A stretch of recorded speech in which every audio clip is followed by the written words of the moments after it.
नमस्कार दोस्तों, आज की इस वीडियो में आप सभी को बताने वाले हैं क्लास 10th साइंस का मोस्ट वीवीआई ऑब्जेक्टिव, जो कि ये ऑब्जेक्टिव आप सभी को 2026 बिहार बोर्ड के पेपर में 100% लड़ने वाला है। आप लोग इस वीडियो को शुरू से लेकर अंत तक जरूर देखिए। यहाँ पे सबसे पहला प्रश्न दिया गया है, समतल दर्पण द्वारा बना प्रतिबिंब क्या होता है सदा।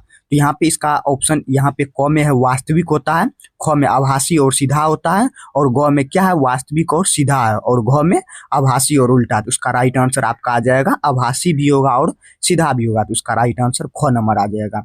देखिए, अभी तक में जितना ऑब्जेक्टिव बताएंगे आप सभी को, ये आप सभी को 100% बिहार बोर्ड 2026 के बोर्ड पेपर में लड़ने वाला है। नेक्स्ट देखिए, प्रश्न संख्या 2 नंबर में, समतल दर्पण में किस प्रकार का प्रतिबिंब बनते हैं। समतल एक दर्पण होता है, दर्पण मतलब आईना होता है, वह एक आईना है। तो उस प्रकार के प्रतिबिंब में किस प्रकार के प्रतिबिंब बनेंगे इस दर्पण में। तो इसका राइट आंसर आ जाएगा आभासी प्रतिबिंब बनेगा। किस प्रकार का प्रतिबिंब बनेगा उस दर्पण में, तो आभासी प्रतिबिंब बनेगा। चलिए नेक्स्ट, आप लोग देखिए, इस चैनल या वीडियो पे नए हो तो आप लोग जरूर एक सब्सक्राइब कर लीजिए। चलिए नेक्स्ट, प्रश्न संख्या 3 नंबर में देखिए, प्रकाश की किरणें के सरल रेखिक गमन का अनुप्रयोग है। तो इसका ऑप्शन सबसे पहले पढ़ेंगे, उसके बाद टिक लगाएंगे। तो यहाँ पे क में देखिए सूर्य सूर्य ग्रहण में, ख में चंद्र ग्रहण में, ग में तारे के चमकने में, घ में क ख दोनों। तो इसका राइट आंसर आ जाएगा क्या, क भी होगा और ख भी होगा। तो सूर्य ग्रहण में भी और चंद्र ग्रहण में भी, इसका राइट आंसर आ जाएगा आप सभी का घ नंबर। ये सब आप सभी का 100% बिहार बोर्ड 2026 के बोर्ड पेपर में लड़ने का चांस रहेगा। तो आप लोग इस वीडियो को ज्यादा से ज्यादा शेयर कीजिए अपने दोस्तों के पास। चलिए नेक्स्ट नंबर, प्रश्न संख्या 4 में, किसी वस्तु की छाया तभी बन सकती है, मतलब मान के चलिए ये एक कोई मतलब छवि है, इस छवि का आकार इस धरती पे पड़ रहा है, छाया बन सकती है जब प्रकाश की किरणें गमन करेगी। इसकी जो इस पे छाया बनेगी इस धरती पे, तब इसकी क्या प्रकाश की किरणें कब गमन करेगी, तो किस रेखा में गमन करेगी, यही पूछा है। तो सीधी रेखा में गमन करेगी। तो इसका राइट आंसर आ जाएगा सीधी रेखा। चलिए नेक्स्ट नंबर, ये सब आपका most very very important objective है।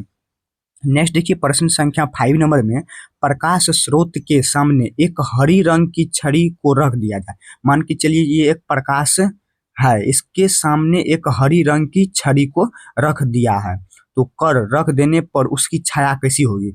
मतलब ये एक प्रकाश है, इसकी जो प्रकृति होगी, छाया होगी, ये कैसी होगी, यही पूछा है। तो इसकी प्रकृति मतलब छाई क्या होगी छड़ी का, तो ये आ जाएगा काली रंग की हो जाएगी। क्या होगी, काली रंग की हो जाएगी। प्रकाश के सामने अगर हरी रंग की रखेगी तो वह काली रंग में परिवर्तित हो जाएगी। तो इसका राइट आंसर गो नंबर आ जाएगा।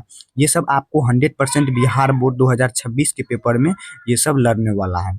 आप लोग इस वीडियो को अपने दोस्तों के पास तक जरूर शेयर कीजिए। चलिए नेक्स्ट नंबर, प्रश्न संख्या 6 नंबर में देखिए, किसी प्रकाश स्रोत के सामने, मान के चलिए एक प्रकाश स्रोत है, ये एक किरण है, के सामने एक रुकावट रख देने पर बनती है। मान के चलिए ये एक क्या है, सूर्य प्रकाश, इसके सामने हम रोक देंगे, इस पे रिफ्लेक्ट नहीं आने देंगे इधर से, तो इसके सामने क्या बनेगा, तो इसका राइट आंसर आ जाएगा क भी बनेगा और ख भी बनेगा, मतलब छाया भी बनेगा और उपछाया भी बनेगा। क्या बात सही है ना। तो मान के चलिए ये एक छाया, ये पृथ्वी पे नहीं आएगा तो इसका रोशनी तो नहीं जाएगा, एक छाया भी बनेगा एक उपछाया भी बनेगा। तो इसका राइट आंसर क्या आ जाएगा, घ नंबर आ जाएगा। ये सब आपको महत्वपूर्ण भी आई है, जो इसके लिए हम आप सभी को बता रहे चुन के लाए हैं ऑब्जेक्टिव, जो कि ये सब आप सभी कॉन्फर्म याद कर लेना है। 100% ये सब लड़ने वाला है। चलिए नेक्स्ट, प्रश्न संख्या 7 में है, प्रकाश स्रोत के सामने एक गेंद को रख रख देने पर उसकी छाया कैसी बनती है। मान के चलिए ये एक गेंद है, ये गेंद है और ये प्रकाश किरण है, इसके प्रकाश किरण के सामने हम एक गेंद को रखेंगे, क्या करेंगे, गेंद को रख देने पर उसकी जो गेंद की आकृति होगी, मतलब छाया होगी, वह किस प्रकार से बनेगी, तो वृत्ताकार बनेगी। क्या बनेगी, वृत्ताकार, गोला जैसा बनेगा। तो उसका राइट आंसर क्या आ जाएगा, ख नंबर आ जाएगा। ये सब आपका वेरी वेरी इंपॉर्टेंट है। चलिए नेक्स्ट, आप लोग इस चैनल या वीडियो पे नए हो तो जरूर एक सब्सक्राइब कर लीजिए और साथ में ये वीडियो अपने दोस्तों के पास शेयर जरूर कीजिए। चलिए नेक्स्ट, प्रश्न संख्या 8 में देखिए, दृष्टि के भौतिक अनुभूति को क्या कहते हैं। मतलब दृष्टि की जो भौतिक की अनुभूति होती है उसे आप क्या कहेंगे, तो उसे आप प्रकाश कहेंगे। क्या कहेंगे, लाइट कहेंगे, प्रकाश। तो उसका राइट आंसर ख नंबर आ जाएगा। ये सब आपको 2026 बिहार बोर्ड में लड़ने का काम करेगा। चलिए नेक्स्ट, नेक्स्ट नंबर में है 9 नंबर में, प्रकाश का एक रूप है, मतलब प्रकाश जो है, लाइट जो है, उसका एक रूप क्या होता है? उसका जो एक रूप होता है वो ऊर्जा होता है। क्या होता है? ऊर्जा। अगर आपके पास प्रकाश आएगा तो वह ऊर्जा प्राप्त करेगा। क्या प्राप्त करेगा? एनर्जी प्राप्त करेगा। चलिए नेक्स्ट नंबर, ये सब आपका वेरी वेरी इंपॉर्टेंट है। चलिए नेक्स्ट प्रश्न संख्या 10 में देखिए, किसी माध्यम में प्रकाश की किरणें माध्यम के कंधों को क्या करती है? तो प्रकाश की कंधों को क्या करती है? गर्म करती है, प्रकाश प्रकाशित करती है, माध्यम के कणों को में गति प्रदान करती है। तो ये तीनों काम करती है। क्या करती है? ये तीनों काम क्या कौन करती है? तो प्रकाश की किरणें करती है, उनकी माध्यम करती है। चलिए नेक्स्ट नंबर 11 नंबर में देखिए, प्रकाश किस ऊर्जा का रूप है? ये जो प्रकाश है, लाइट है, जो अपने धरती पे आता है प्रकाश, उस ऊर्जा का क्या रूप है?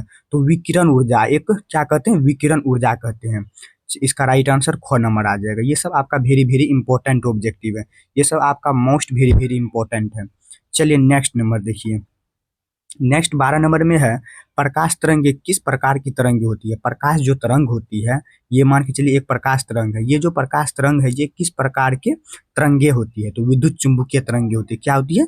विद्युत चुंबकीय तरंगे। तो क नंबर इसका राइट आंसर आ जाएगा। ये सब आपका वेरी वेरी इंपॉर्टेंट ऑब्जेक्टिव है। यही सब आपको यहीं से क्वेश्चन प्रकाश के अपवर्तन से आप सभी को इतना में पूछने का चांस 100% रहेगा।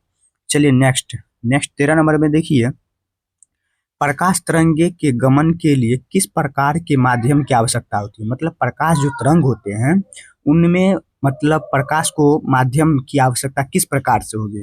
तो किसी प्रकाश की माध्यम नहीं होगी, किसी भी प्रकाश का माध्यम नहीं होगा, खुद वह कर लेगा।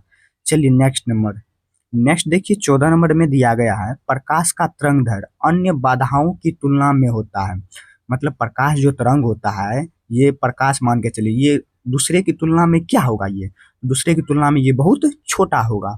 चलिए नेक्स्ट नंबर, ये सब आपको वेरी वेरी इंपॉर्टेंट ऑब्जेक्टिव है। यही सब ऑब्जेक्टिव आपको बिहार बोर्ड के एग्जाम में लड़ने का चांस रहेगा 2026 में। तो आप लोग जरूर इस वीडियो को शेयर जरूर मारिए। चलिए नेक्स्ट 15 प्रश्न संख्या 15 में, प्रकाश किरणें क्या है? प्रकाश बिंदु पथ है। क्या है? प्रकाश बिंदु पथ है। ये सब आपका वेरी वेरी इंपॉर्टेंट ऑब्जेक्टिव है। चलिए नेक्स्ट नंबर 16वां नंबर में देखिए प्रश्न संख्या, किरणों के समूह को क्या कहते हैं? किरण जो होते हैं 7 रंगों का, उस किरणों के समूह को क्या कहते हैं? किरण पुंज कहते हैं। मतलब इसका राइट आंसर आ जाएगा ग नंबर। किरण पुंज भी कहते हैं और प्रकाश पुंज भी कहते हैं, दोनों कहते हैं किरण के समूह को। चलिए नेक्स्ट नंबर 17 में देखिए, किसी उच्च कोटि की पॉलिश पॉलिश पॉलिश किए गए दर्पण पर प्रकाश की परावर्तन क्या होती है? पूर्ण रूप से होती है। क्या होती है? पूर्ण रूप से होती है। चलिए नेक्स्ट नंबर देखिए, नेक्स्ट 18 में है, तेल लगा कागज क्या होता है? मान के चलिए ये एक कोई पेपर है, इस पेपर में हम लोग क्या करेंगे? ऑयल लगा देंगे, तेल लगा देंगे। तो ये ऑयल लगाने पर ये किस प्रकार से होगा? पारभाषिक होगा। क्या होगा? पारभाषक होगा। हमको इस पार से उस पार देख सकते हैं अगर तेल लगा के देखेंगे तो। चलिए नेक्स्ट नंबर, नेक्स्ट 19 नंबर में है, आधुनिक क्वांटम सिद्धांत के आधार पर प्रकाश को क्या कहते हैं? तो प्रकाश को क्या कहते हैं? दोनों में से कुछ नहीं माना गया है। चलिए नेक्स्ट एक लास्ट क्वेश्चन देख लीजिए, साइंस का महत्वपूर्ण वीवीआई है। क्लास 10th ये साइंस का आप सभी को वीवीआई ऑब्जेक्टिव अभी आप सभी को बता रहे हैं। चलिए नेक्स्ट प्रश्न संख्या 20 में देखिए, सूर्य से आने वाले प्रकाश पुंज कैसा होता है? मतलब सूर्य, ये जो सूर्य पृथ्वी तक आते हैं, उसकी जो रोशनी आती है, वह किस प्रकार का प्रकाश पुंज कहलाता है? तो समांतर प्रकाश पुंज कहलाता है। देखिए अभी आप सभी को जितना ये साइंस फिजिक्स है, साइंस में 3 प्रकार का आता है, फिजिक्स केमिस्ट्री बायो। इनमें से आप सभी को क्लास 10th में क्या होता है? इन तीनों को एक साथ ही पढ़ना होता है। आप लोग आगे जाइएगा तो इन तीनों को अलग अलग पढ़ना होता है। तो इन साइंस पेपर में आप सभी को साइंस का ऑब्जेक्टिव बता रहे हैं। ये सब आप सभी को 100% बिहार बोर्ड 2026 के पेपर में 100% लड़ने वाला है। तो आप लोग इस वीडियो को ज़्यादा से ज़्यादा शेयर कीजिए अपने दोस्तों के पास। तो चलिए मिलते हैं आप सभी को नेक्स्ट वीडियो में। वीडियो अच्छा लगे तो आप लोग जानते हैं, लाइक कमेंट सब्सक्राइब जरूर कीजिएगा।